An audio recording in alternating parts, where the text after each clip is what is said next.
हिस्से बोराळा शिलालेखाबद्दलची ही आहे अगदी थोडक्यात माहिती.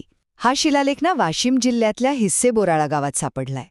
आणि महत्वाचं म्हणजे हा आहे वाकाटक राजा देवसेनच्या काळातला, साधारण 5व्या शतकातला.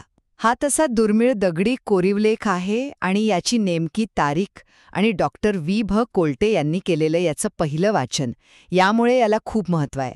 तर यातलं पहिलं महत्त्वाचं म्हणजे काय? यात देवसेनचा एक अधिकारी होता, स्वामिल्यदेव. त्याने राजासाठी सुदर्शन नावाचा एक मोठा तलाव बांधल्याचा एकदम स्पष्ट उल्लेख आहे. शिलालेखातील एका ओळीतूनच आपल्याला हे थेट कळतं. आणि यावरून त्या काळातली प्रशासन व्यवस्था कशी होती, सार्वजनिक कामं कशी व्हायची याची कल्पना येते. दुसरं, आणि हे खूपच इंटरेस्टिंग आहे, या शिलालेखाचं सगळ्यात मोठं वैशिष्ट्य म्हणजे त्यातली अगदी नेमकी तारीख, शक संवत 380, म्हणजे आपले इसवी सन 457-458. आणि ही तारीख कशी काढली? तर शिलालेखात सप्तर्षी नक्षत्राच्या आकाशातल्या स्थितीचं वर्णन आहे.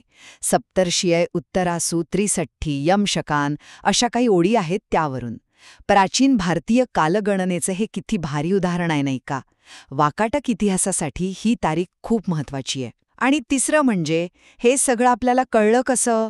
तर ते डॉक्टर V.भ. कोल्टे यांच्यामुळे. त्यांनीच या शिलालेखाचं, विशेषतः त्यातल्या त्या खगोलशास्त्रीय गोष्टी आणि तारखेचं अचूक वाचन केलं. त्यांचं महाराष्ट्रातील काही ताम्रपट व शिलालेख नावाचं पुस्तक आहे, त्यात त्यांनी हे सगळं संशोधन मांडलंय. म्हणजे बघा, हिस्से बोराळा शिलालेख हा वाकाटक राजा देवसेनच्या काळाचा एक निश्चित तारीख असलेला महत्त्वाचा ऐतिहासिक पुरावा ठरतो आणि त्याचं महत्त्व आपल्याला डॉक्टर कोल्टे यांच्या कामामुळेच कळलं.